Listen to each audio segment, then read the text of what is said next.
As a kid who grew up in the late 90s, early 2000s, I was luckily exposed to Mortal Kombat.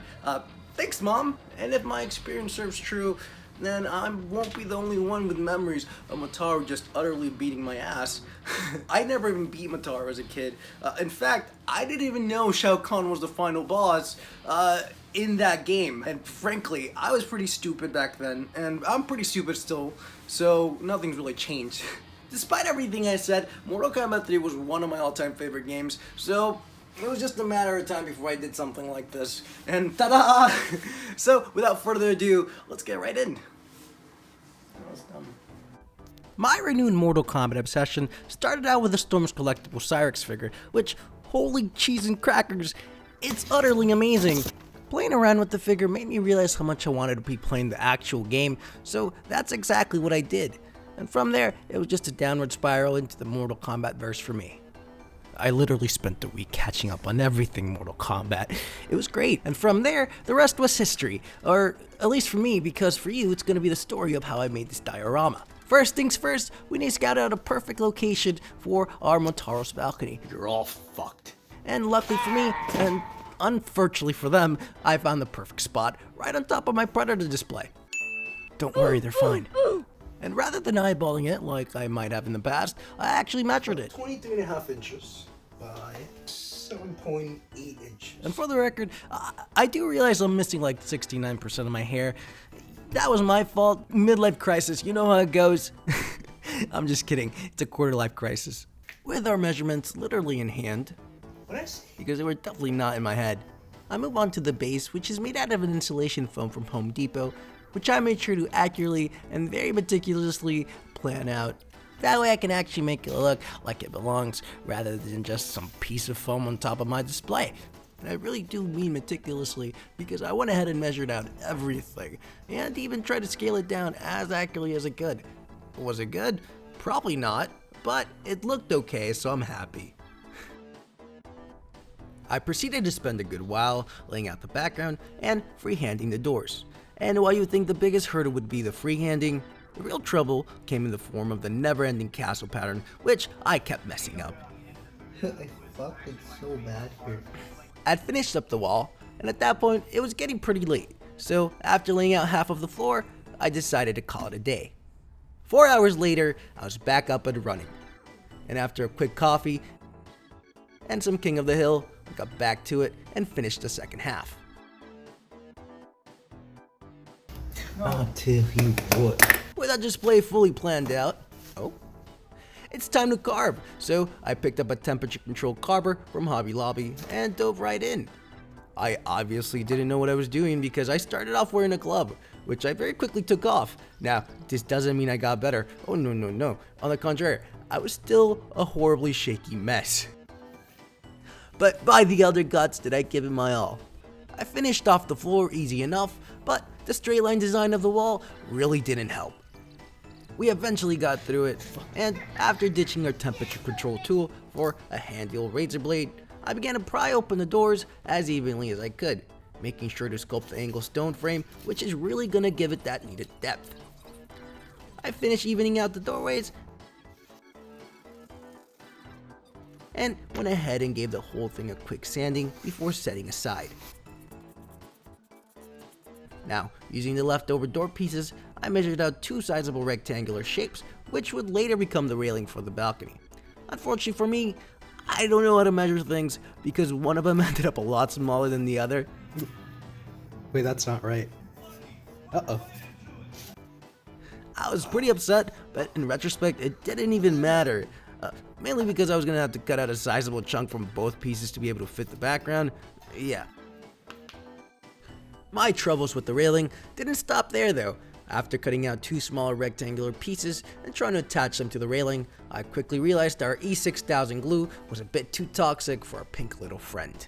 Yeah, it just ate up through it like nothing. What a waste. I managed to salvage one piece, but had to remake the other, this time using an epoxy resin to glue them into place. So we're Gucci Poochie. As far as attaching the bigger pieces to the base, I did want to have the option to store the display. So, using some super strong magnets as the connection points between pieces, I went ahead and planned out where each magnet would sit and where each magnet would go. Isn't that the same thing? Okay, I meant where each piece would sit and where each magnet would go. Look, I'm a little retarded here. With the marks in place, I proceeded to very recklessly dribble in the holes, followed by the Alex trademark technique of lighter hot gluing the magnets in place. Yeah, I'm a dog when it comes to keeping things where they should be, so the hot glue is currently MIA. But not to worry because everything turns out Gucci Poochie in the end. And after repeating the same lazy dog technique on our background, our diorama is really beginning to take shape. Is that a crate or what? Now, it was too late at night to start painting, so as a nice change of pace, I decided to try sculpting the Motaro statues you see on opposite sides. And after jerry-rigging a 2-ply extra strengthened wire, which I'm actually really proud of, I'm a genius. I came to the realization that I didn't want to sculpt 2 whole Motaro statues. Yeah, I can't justify spending my time on what undoubtedly is going to become utter horseshit. That's a horse pun. So I went ahead and prototyped the first fire chalice before ultimately giving up, for now, and moving on to painting, which started off with a black coat of primer, followed up by a base coat of Rust-Oleum light gray. This mix is going to serve as a perfect starting color for our wall. And as it turns out, spending 20 minutes watching people paint castles online makes you into a castle painting pro. Yeah, who would have thunk? And I'm gonna pass those savings on to you. So, the trick to getting realistic castle style dioramas is all in the color. The more variation of color you have, the more realistic it's gonna look. So with that in mind, I went ahead and randomly painted stones different colors all throughout the display and began our first step in our blending process. Using a dry brushing technique, I generously applied a light gray on the painted stones, really unifying the whole thing.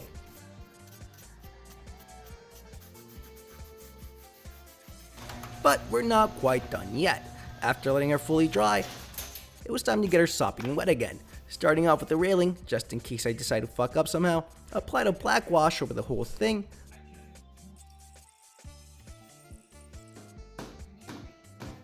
followed by a green wash since the level itself seems to have a subtle green tinge to it.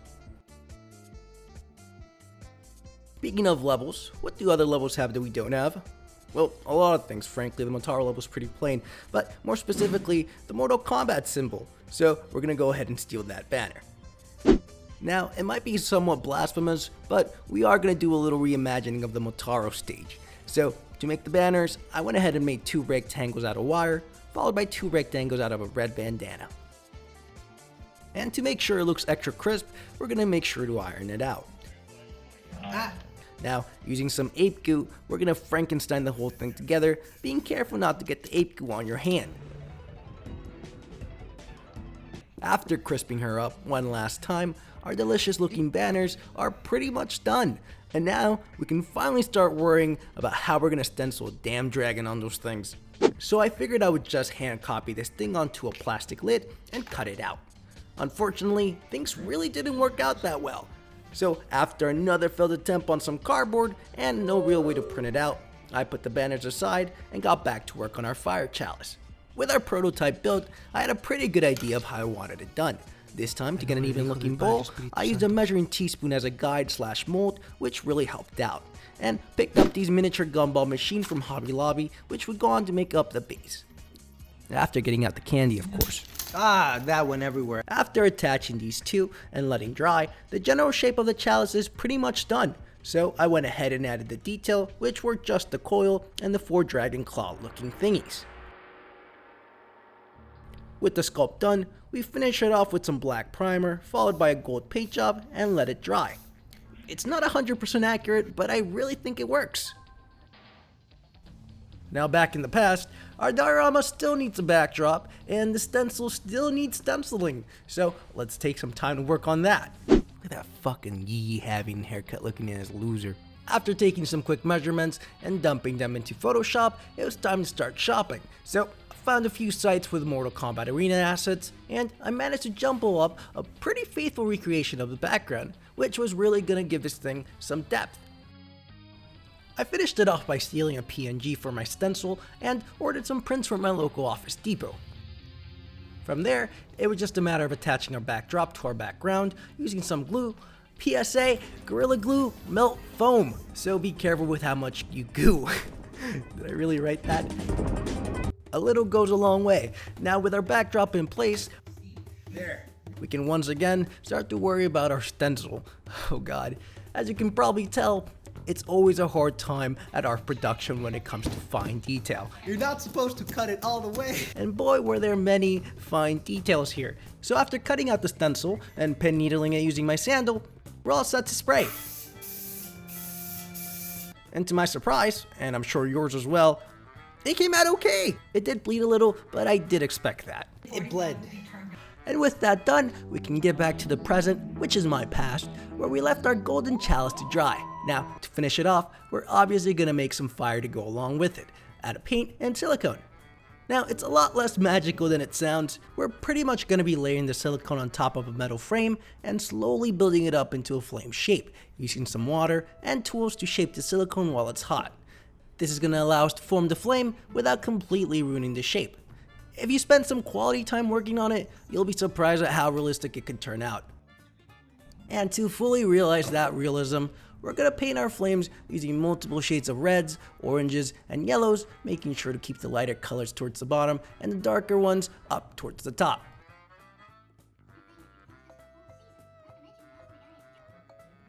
Eventually, you'll end up with a pretty dank looking flame, and even danker looking chalices.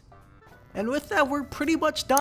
Future Alex here, except we're not pretty much done. Oh no, we are forgetting one last thing. So, unfortunately, we are gonna have to go forward one more time. God, this video's turning just as messy as the Mortal Kombat 11 timeline, isn't it? But after giving up on the Motaro statues earlier, I ended up buying these D&D Centaur miniatures, which, true to their name, turned out comparatively too tiny. Oh, he's so small. He's just baby. But since I had already spent the $5 to get them, you know damn well I used them. And with our new statues in place, our diorama is officially Gucci Poochie and ready to be displayed.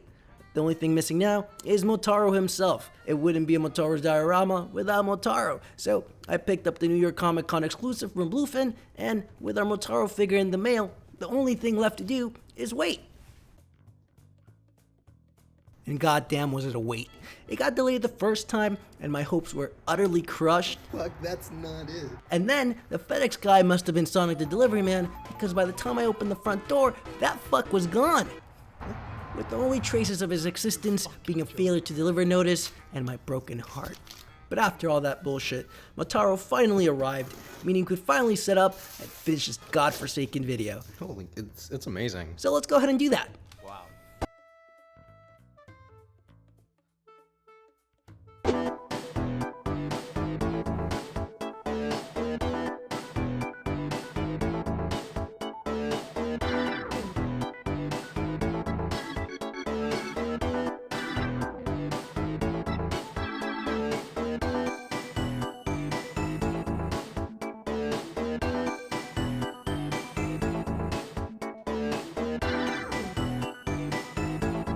Thanks for tuning in, especially if you made it this far. I appreciate and respect you. That being said, the respectable thing to do now is to leave a like and a comment. Let me know who your favorite Mortal Kombat character is. Extra brownie points if it's Cyrex, because he's my main and I love it. And if you're watching this after the Mortal Kombat movie came out, let me know if it was any good. I probably have watched it by then, but still, let me know if you liked it or not. And with that, I'll catch you on the next one.